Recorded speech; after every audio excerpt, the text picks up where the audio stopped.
Good day everyone, I am Aldergichi Catalan and I'm with my buddy Giancarlo Castillo to present to you the policing system of Thailand. But before, may I present to you the table of contents of our report. First is the introduction. It talks about the short details about Thailand. Next is the overview, kung saan matatakal natin yung police agency, department, ranks, type of law enforcement, and strengths. Next is the background, the history of Thailand police system, organization, under dito yung organizational structures and recruitments, equipments, the firearms, weapons, uniforms, rank and insignia, under din dito yung best practices and other details. And now, let's start with the Thailand's background history. So, Thailand was established in the mid-14th century. The history of Thailand from 1932 to 1973 was dominated by military dictatorships which were in power for much of the period. So, yung mga military dictatorships, sila talaga yung namumuno noon. Its history spans ancient civilizations such as the Sukhothai and Ayutthaya kingdoms. And alam nyo ba na ang Sukhothai and Ayutthaya kingdoms, sila yung parang humubog sa culture and sa pamumuhay ng mga nakatira sa Thailand. Okay, so Thailand is the world's 50th largest country that covers an area of 513,120 square and 198,120 square miles. Thailand is also located in Southeast Asia and known for its rich cultural heritage and long history of independence. So idagdag ko lang na as of now, 2024, ang total population ng Thailand is 71,652,176 and covers the world's population of about 0.88% of people. And the capital largest city is the Bangkok, a special administrative area. Next is the Thailand National Vision and Mission. Their vision is efficient service, standardized practice, security awareness, Immigration Bureau as a smart enterprise. And their mission is to increase capabilities to control the entire immigration system, to substantialize eradicating of transnational crime, to improve an image of lateness problem of immigration services at the international airport, to accelerate for instructing the engines of growth to reach for Thailand 4.0. Last is to respond the full system collocation of alien employment control in a mission of migrant. Okay, next is the overview. Matatakal natin dito yung name ng police agency nila, yung department, yung ranks, type of law enforcement, and yung estimated strength. So, next is overview of Royal Thai Police. Yun nga. Royal Thai Police, yun yung name ng kanilang police agency. At sa department naman, under sila sa Office of the Prime Minister. Sa ranks, ang highest is the General, ang lowest naman is the Police Constable, and decentralized system nila, yun yung law and type of law enforcement nila. Sa strength naman, estimated strength between 210,700 to 230,000 officers. And okay, next is i-explain ko muna yung official seal ng Royal Thai Police. It is known as the Traluken Tamrut and consists of a sword and shield decorated with the face of yak or sing, amidst a pattern of flowers or Kranok motifs. The design is limited, particular detail, and hence can be variable also in size and color. The face, di ko alam kung napapansin nyo, but the face of the shield is separately referred to as the Jaturamuk. Yun yung tawag sa mukha na nasa logo. Jaturamuk or Haturamuk. So, before we tackle the police agency, we will first tackle the department kung saan naka-under yung Royal Thai Police. So, the Prime Minister of Interior Today, the RTP or the Royal Thai Police is a subdivision of the Ministry of Interior under the Prime Minister Office. It is responsible for maintaining public order and enforcing the country's laws throughout Thailand from its headquarters in Bangkok. So, itong picture, ito yung headquarter ng ng kanilang police agency, and dito sila din yung nagpapatupad ng batas and mini-maintain din nila yung peace sa kanilang country. Thailand National Police Department, Police Parliamentary since 1860s, so changed to Royal Thai Police. So bago pala naging Royal Thai Police ang name ng kanilang police agency, naging Thailand National Police Department muna to, but because in 1998, the Thailand National Police Department was transferred from the Ministry of Interior of Thailand to be directly under the Office of the Prime Minister, kung saan ito na yung department ngayon ng RTP. And it was located in Pantum 1 District sa Bangkok.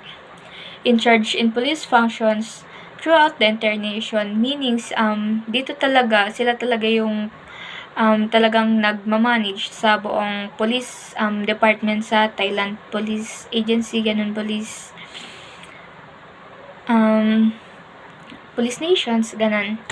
And headed by a Commissioner General who's under direct command of the Prime Minister. So, dati hindi pa siya Commissioner General.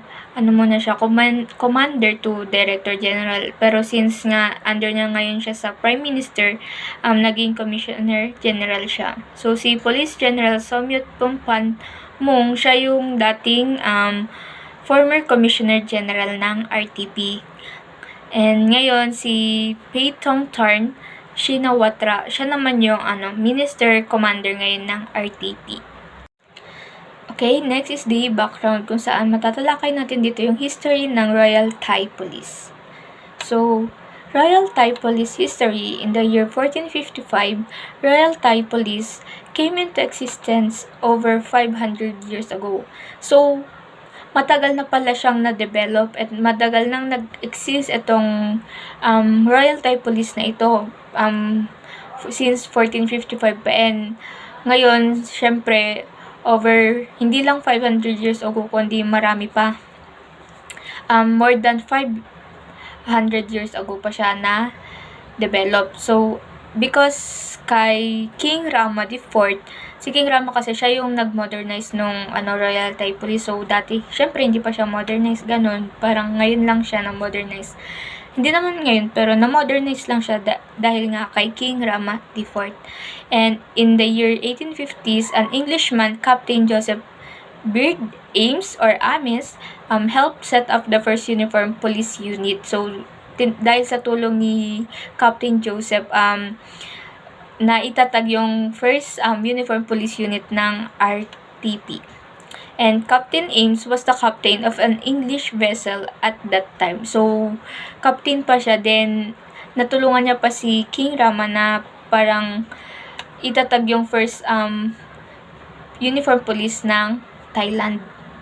And next is, so ito nga yung sinasabi ko kanina na before pa naging Royal Thai Police ang name ng kanilang police agency ay naging Thailand National Police Department pa to. Kasi in 1998, TNPD was transferred from the Ministry of Interior of Thailand to be directly under the Office of the Prime Minister. So it required a new name in English, the Royal Thai Police. The title of its commander was changed from Director General of the Thailand National Police Department to Commissioner General of the Royal Thai Police. So, the founder of the Thailand Police was King Borum. The police service was initially established for the first time. So, before pa modernize ni King Rama ang RTP or TNPD noon, si King Borum muna ang nauna kasi siya nga yung founder ng Thailand Police. And ito nga, si King Rama IV commanded by the promulgation of 53 articles of Metropolitan Police.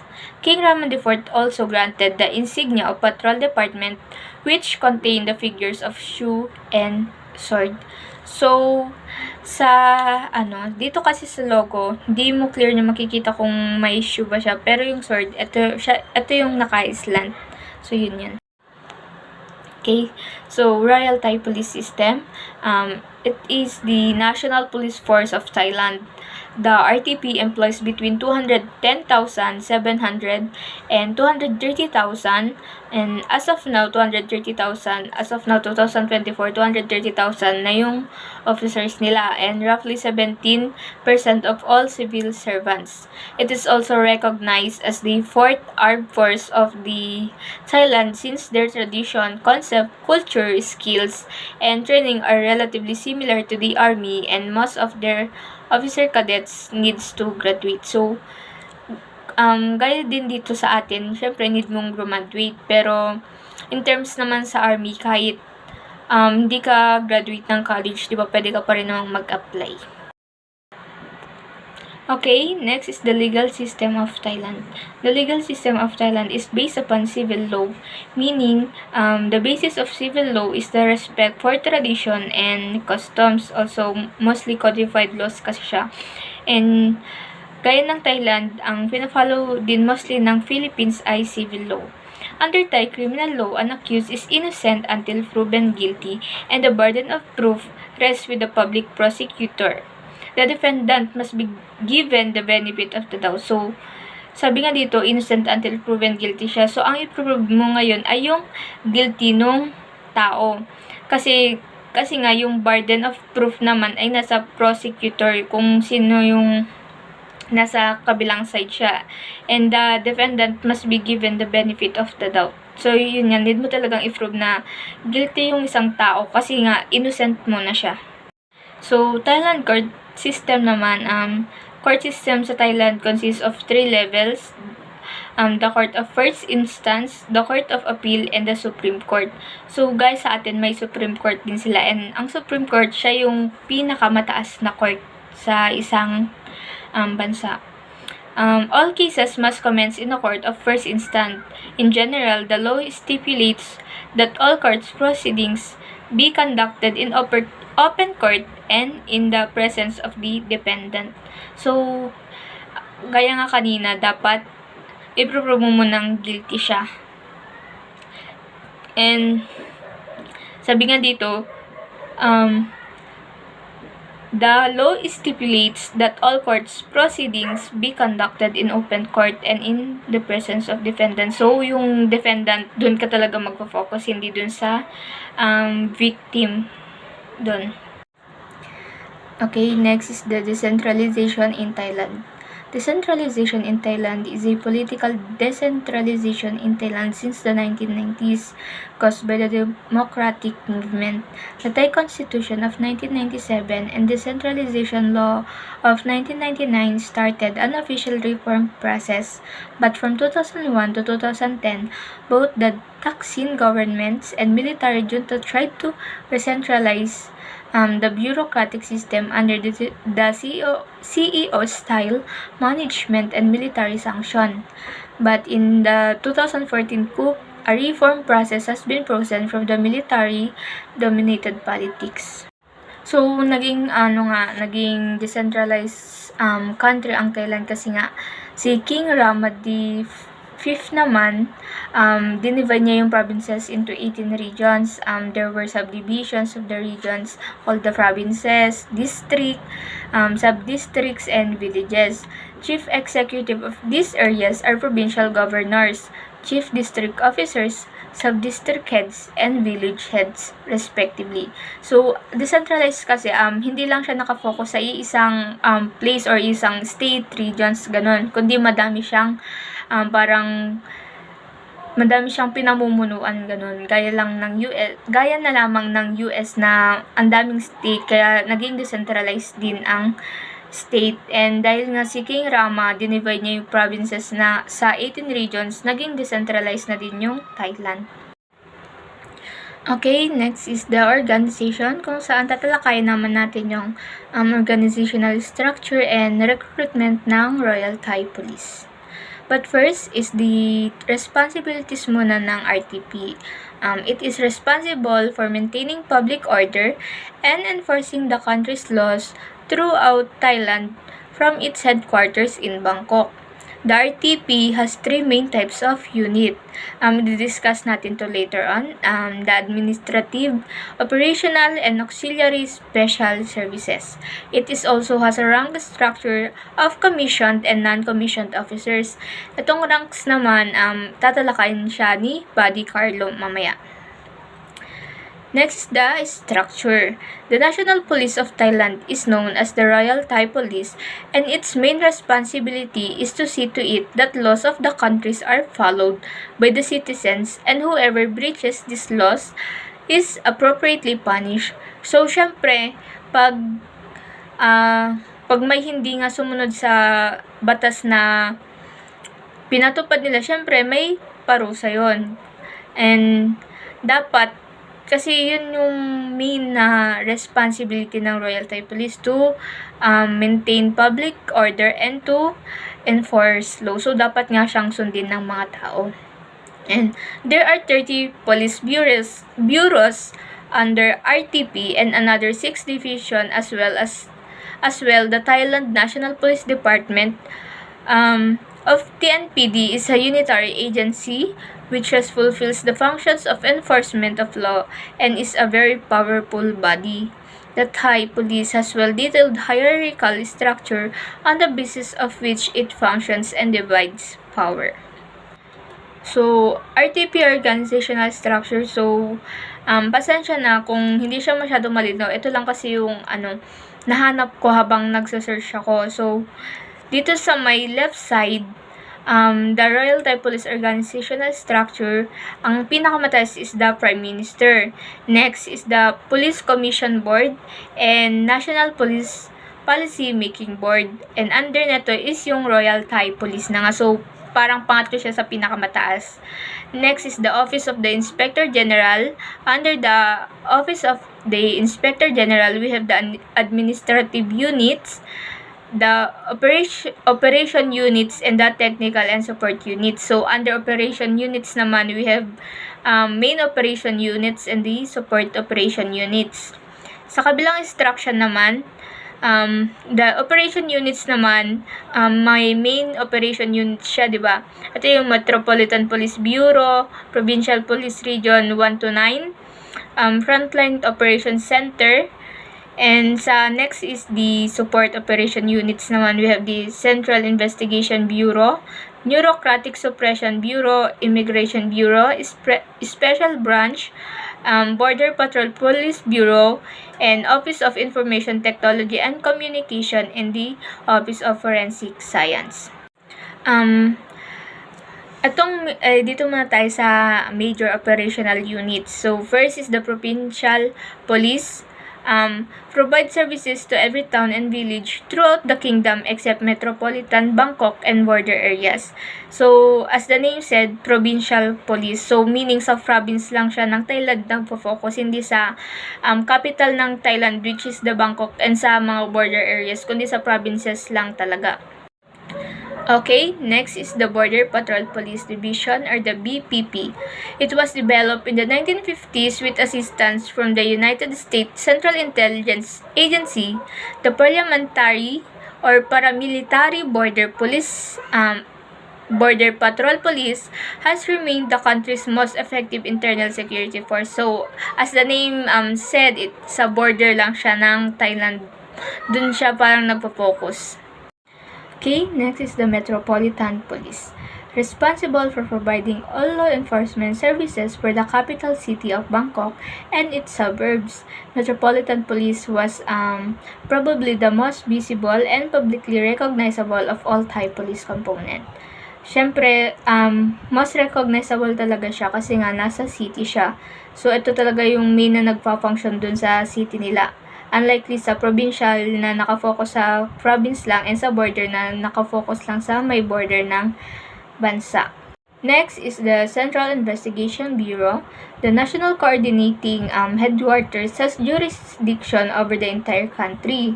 The CIB was organized to assist both provincial and metropolitan components of Royal Thai Police in preventing and suppressing criminal activity, in minimizing threats to national security. So, yun nga, tinutulungan niya yung provincial and metropolitan police sa pag-prevent nga ng pagkalat pa ng crime sa kanilang bansa. Okay, so next naman is the Royal Thai Police Headquarters sa Bangkok. First is the Border Patrol Police Bureau. Kung yung isa, Border Patrol Police Division, ito naman is Bureau. Thai Paramilitary Police under the jurisdiction of the Royal Thai Police was responsible for border security, counterinsurgency, help people who have suffered from various disasters in the area of responsibility, law enforcement to suppress offenders operating in difficult to access terrain, and support riot control. So, parang ano lang din siya, yung isa na sa may border siya ng bansa nag-focus. Kasi nasabi dito, sa area of responsibility siya, ang alam ko kasi area of responsibility is yung nakapaligid na sa bansa. So, mostly sa may border nga siya ng Thailand nagpo-focus. So, next is the Metropolitan Police Division Bangkok. So, parang yung Metropolitan din kanina, same lang sila na responsible for providing all law enforcement services for the capital city of Bangkok and its suburbs. So yun nga, sa capital lang din siya ng Thailand nagpo-focus dun sa Bangkok kasi nga ang Metropolitan meaning kasi nun is city. So sa city lang siya nagpo-focus. Dun lang siya nagpo-function. Next naman is the Immigration Bureau. The Immigration Bureau is responsible for issuing travel visas and managing entry and departure in Thailand. The immigration police are a frequent target of criticism from expatriates who decree slow service, inconsistent application for regulations, and excessive filing of paper forms. So, sabi dito, laging nakikriticize ang Immigration Bureau sa Thailand kasi nga mabagal yung services nila na pinoprovide para sa mga tao and inconsistent din yung application for regulations nila kaya mostly criticism ang natatanggap nila mula sa mga tao. Next is the Office Aviation Division. Offer aircraft to royal family as royal transportation and perform aviation tasks of Royal Thai Police. Develop and set up system for recruiting aviation personnel in accordance with plan and time. So, according dito, aircraft naman siya. So, panghihimpapawid siyang mga sasakyan or transportations and nagpro-provide sila ng aircraft para sa mga royal family lang. Okay, next is the Disciplinary Division, Operation and Disciplinary Affair in the Office of Commissioner General Royal Thai Police. Also, we have Metropolitan Police Bureau, responsible for providing all law enforcement services for the capital city of Bangkok and its suburbs. So, paulit-ulit lang siya. Basta Metropolitan Police, same lang din siya ng trabaho.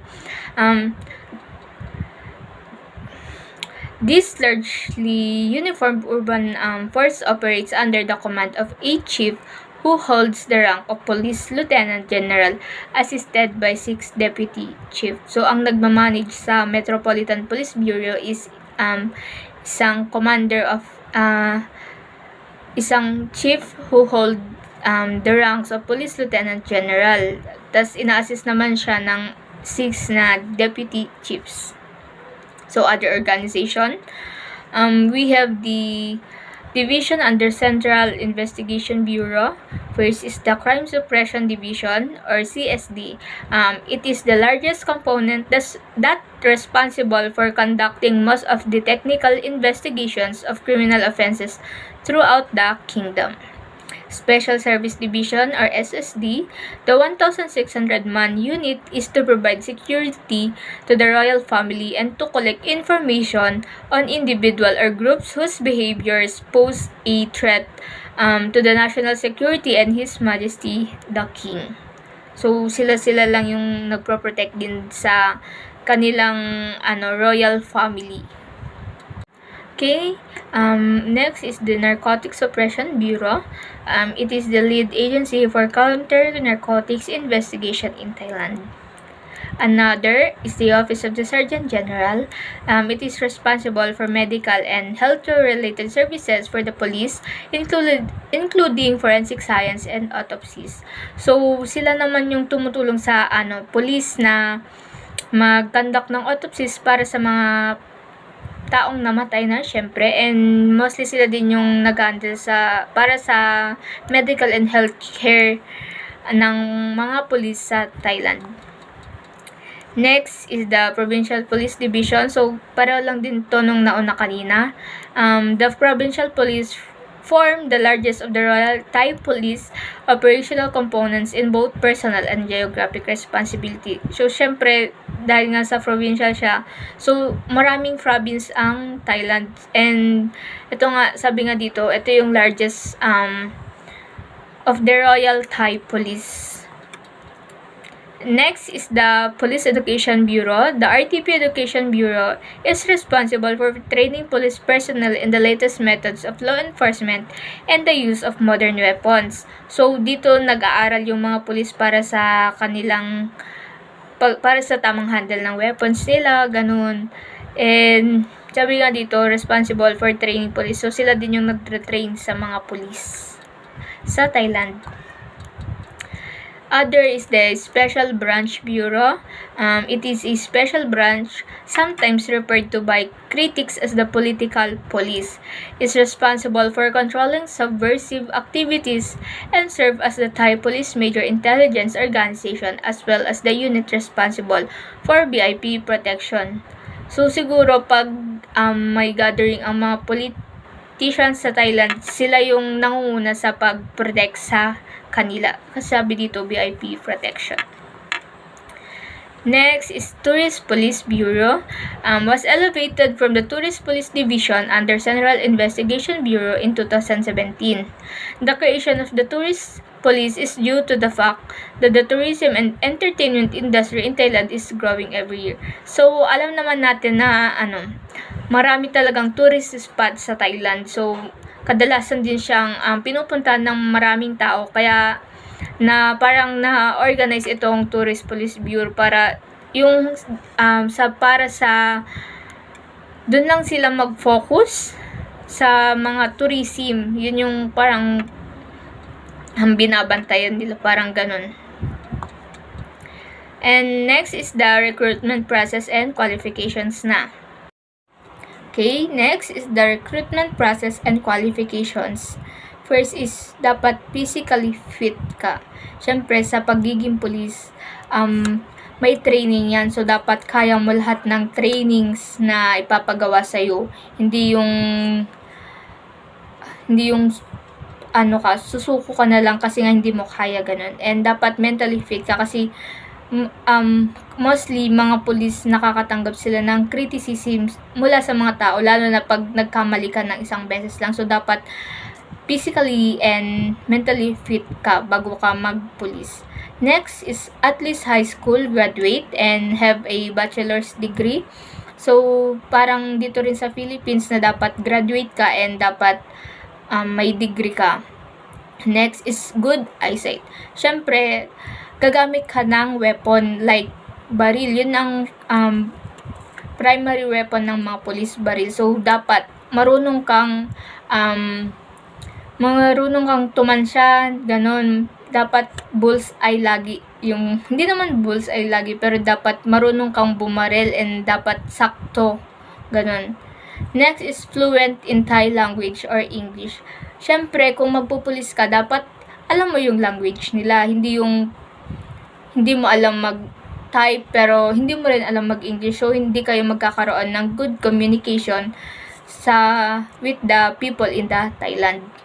Not being convicted of a crime, syempre dapat malinis ang record mo para maraming tao ang magtiwala sa'yo. Maraming tao yung hindi matatakot sa'yo kasi nga wala kang record ng pagiging isang criminal. And must be at least 16 to 21 years old. So, walang naka-identify kung ano yung height or weight na need para sa lalaki at babae. So, yun lang yung requirements and qualifications para maging isang pulis sa Thailand. Next is the promotion. The National Council for Peace and Order, NCPO, and the Board of the Royal Thai Police will consider the nomination proposed by the National Police Chief and then seek royal approval for the appointment of his successor. The NCPO also mandated that police officers be promoted based on seniority, which is determined first by the amount of time a person has held a post before being promoted, then by the length of service as a commissioned officer, and finally by age. This is seen as an attempt to stop police officer from advocating for a just promotion. So, ang promote nila is naka-determine sa kung gaano parang gaano katanda or gaano ka katagal sa serbisyo mo. Hindi yung kunyari pagpasok mo pa lang is being promoted, ay na-promote ka na agad sa pagiging general, ganun. Siyempre magiging unfair para sa mga matagal na sa serbisyo kung ganun yung mangyayari. Sa trainings naman, most of the officer cadets need to graduate from Armed Forces Academy's preparatory school before entering the Royal Thai Police Cadet Academy. Officer also undergo paramilitary training similar to the Army but with an additional focus on law enforcement. So, yun nga, kasi sa requirement kanila physically fit ka dapat. Ang training sa Army is sobrang hirap. Talagang hindi mo kakayanin kung hindi handa yung katawan mo. Sa retirement age naman, must be 50 years of age or over. So, pag 50 ka na, pwede ka nang mag-retire or mas mataas pa. Number 5, the firearms and uniforms, tsaka weapons. So, ang firearms naman nila ay meron silang pistol na M1911, Heckler and Koch USP, CZ75, Beretta 92, Beretta M1951, Beretta PX4 Storm, and Browning High Power, Sig Sauer P226, Sig Sauer P320, and Smith & Wesson Model 60 or Model 60, Colt Python, and Smith Wesson Model 15, tsaka Smith & Wesson Model 19. So, pansin nyo guys, hindi lang semi-auto yung meron sila. Meron din silang revolver. So sige, Glock 17 or Glock 19. So, ito na yung parang tawag dito, mas bagong version. Ganun, kumbaga, kasi maganda yung yung Glock 17 or Glock 19. Maraming nagsasabi na mas cheaper siya kasi parang gawa daw sa recyclable yung mga material ng Glock 17 at Glock 19 kumpara sa other pistols. So, or I mean, should say mga ibang brand. Hindi naman sa ibang brand, kumbaga ibang pistol na. Tapos FN57. So, meron silang shotgun na Remington Model 870. Tapos Mossberg or Mossberg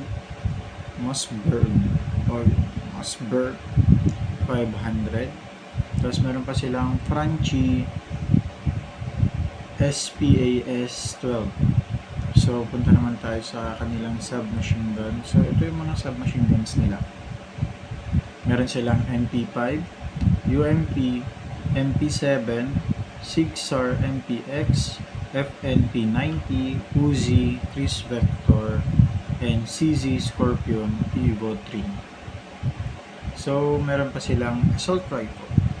So, ang kanilang assault rifle is M16, M4 carbine, FN FAL.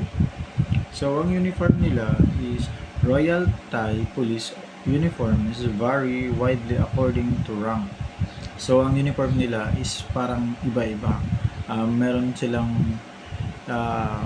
parang mapapansin mo na ito high rank to, ito kakumpisa lang nito, ganun. Parang ganun sa kanila. May mga uniform ang bawat ranks nila. So, depende pa sa region at sa klase ng kanilang duty or parang gagampanan na tungkulin sa kanila. Kasi nakalagay dito according to rank, region, and kind of duty performed. So, may kanya-kanya silang duty doon. Hindi katulad dito sa atin na pag once police, may mga tawag dito, yung parang naka-gowa sila. Yung gowa nila is may yung parang yung bagong nila ngayon na uniform. Meron yung pang office, meron din yung pang field, ganun. So, among the police uniforms tend to resemble army dress rather than conventional police uniforms. So, parang katulad sa army yung kanilang uniform ng police than conventional police uniform. So, parang hinahalin tulad nila yung uniform ng police nila sa army, parang kanon. So, considered part of the police uniform, ang all male officers are required to shave the side and the back of their head. So,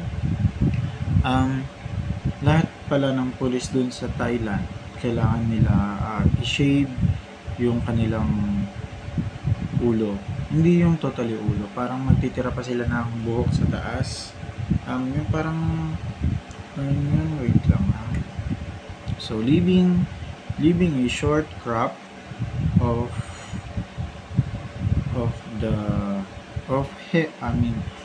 the top of their hair or of hair on the top, short crop of hair on the top, hence it's common. So common na pala sa kanila yung ganun. So punta naman tayo sa uniforms nila, no?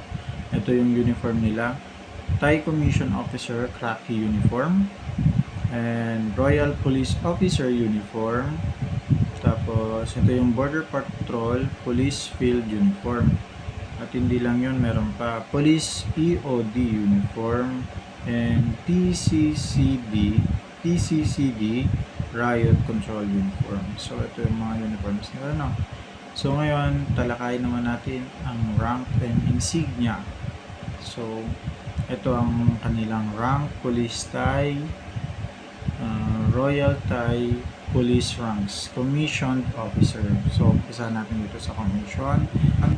Magsisimula tayo sa highest to lowest. So ngayon, let's start. Police General, ang highest nilang rank sa kanilang bansa. So ngayon, sunod doon, Police Lieutenant General, tapos Police Major General. So kung titingnan nyo dito sa kanilang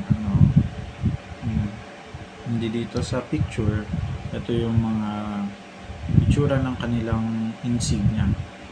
So yan na, Police Lieutenant General, Police Major General, tapos Police Colonel or Police Colonel, Police Lieutenant Colonel, Police Major, Police Captain. So papapansin nyo guys, balikan natin yung Lieutenant at Major. Di ba, pansinin nyo guys, parang kumbaga sa atin, mas mataas ang major kumpara sa lieutenant, diba? So ngayon, parang baliktad sa kanila. Kasi mas mataas ang lieutenant kaysa sa major. Kasi dito sa atin, mas mataas ang major kumpara sa lieutenant, diba? So yan. So, police captain, police lieutenant, police sub-lieutenant, tapos police senior, sergeant major, police sergeant major, and police sergeant. I mean, ito na pala yung mga ano nila, non-commissioned officer. So, yun yung ang pinaka-highest pala nila is the police senior sergeant major. Yun yung highest sa kanila sa non-commission. At ang lowest naman is policeman or constable. So yun yung kasi kumbaga sa atin, 'di ba? Ang lowest natin na rank sa non-commissioned officer is patrolman. So dito naman sa kanila is policeman or constable. So punta naman tayo sa Bureau or Division of Police System. So, police system naman na tayo. Or bureau system nila. Office of Police Secretary. Its duties are general government services of RTP or Royal Thai Police, operation on administrative work, active or off and final cooperation, assistant, capture, work, meeting, and protocol of the Royal Thailand Police. So, ito naman tayo sa Foreign Affairs Division. Mediate and cooperative cooperation, should I say, sorry doon, cooperation as well as analyze and evaluate situation and perform operation on bilateral and multilateral relationship with police in Thailand, in other countries, and Interpol regions. So, kasali din pala sila sa Interpol. So, ito pa, meron pa, Public Affairs Division, operation in public relations, publication of activities, knowledge, work, progress, and performance, as well as radio broadcast of Royal Thai Police. So, nagbabroadcast din pala sila doon ng hindi tulad sa atin na walang radio broadcast, di ba? Na walang nagra-radyo, na kumbaga binabroadcast nila na ganito, aware dapat yung mga tao dito sa ganito, ganyan. Parang ganun. Gets nyo naman na yun, guys. So, ito na tayo dito. Meron pa last, Office of National Police Board. So, operation on scattering work, operation of scattering work abroad, a police commission and subcommittee and other assigned works and other tasks within the authority. So, kumbaga meron pa silang mga tasks sa mga abroad. Ito yung mga nasa abroad naman. Ito naman yung best practices of Thailand. So, ito na. Wait lang, guys. So, indigenous community policy. Indigenous communities are typically those that challenge the laws of the national states of which they have become, often very reluctantly apart around the world. Community policing has emerged in many of these regions as a product of their physical environments and culture. So, parang dito nag-emerge yung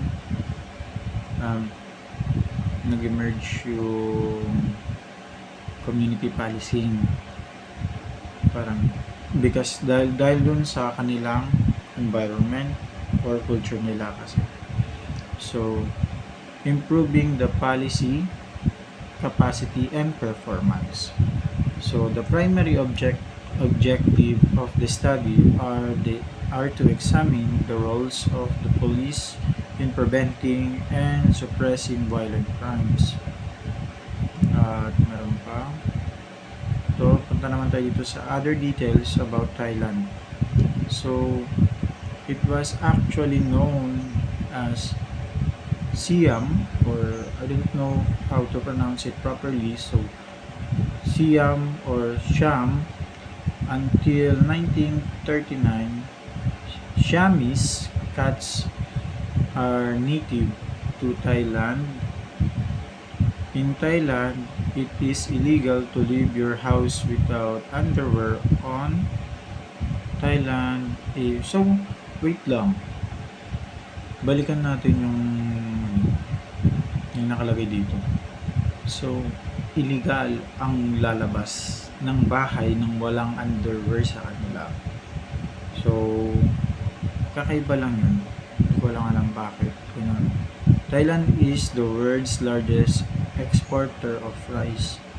Alam naman natin yun, di ba? Thailand is also a constitutional monarchy, much like England.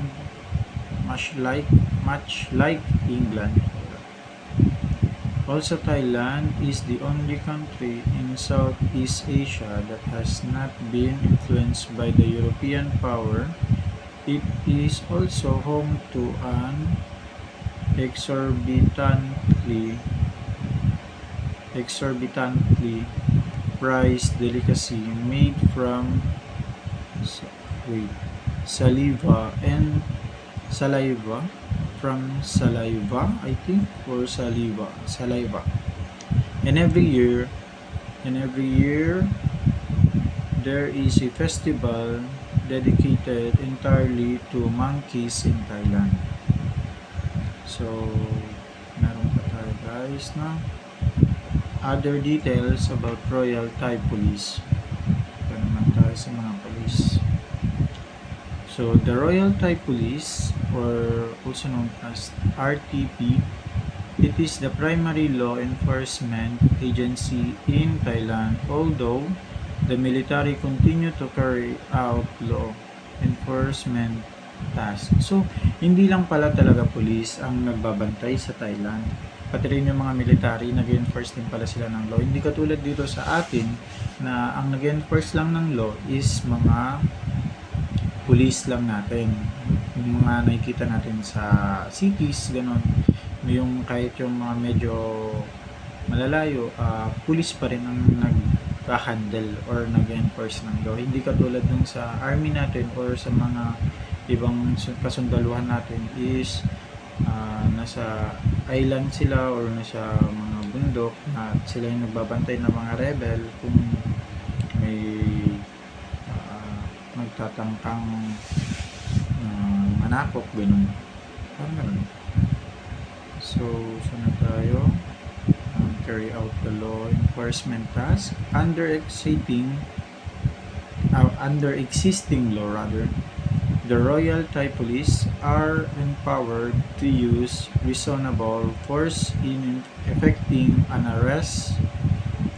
The law on police use of force is, though, in the process of being revised. So, yung pag-enforce nila ng law na force, pinaprocess pa lang yung pag-revise doon. Kasi, ikaw ba naman, pero, sa bagay, may mga ups and downs din naman yung ups and downs. Kumbaga, may advantage at disadvantages din naman yun. So, yun, nire-revise na nila. With respect to firearms, no standard issue handguns are carried by the Royal Thai Police. So, RTP. Police officer must buy their own weapons. So, pag nagpulis ka dun sa Thailand, hindi ka nila kumbaga parang i-issuehan, hindi tulad dito sa atin, sa mga police natin or sa mga uniform personnels natin, tawag doon, i-issuean ka talaga ng baril ng government pala. Wait lang guys. So yun, di ba? Hindi tulad sa atin na i-issuean ka talaga ng government ng sarili mong baril. Ikaw nang bahala kung bibili ka pa ng bago or kung anong gagawin mo dun sa inisyo nilang baril. So yun na daw. Their use should be regulated by domestic law in accordance with international law and standards. So yun lang guys. Thank you for watching and thank you for listening. And I hope you learned something. And that is all. Bye bye guys. Thank you.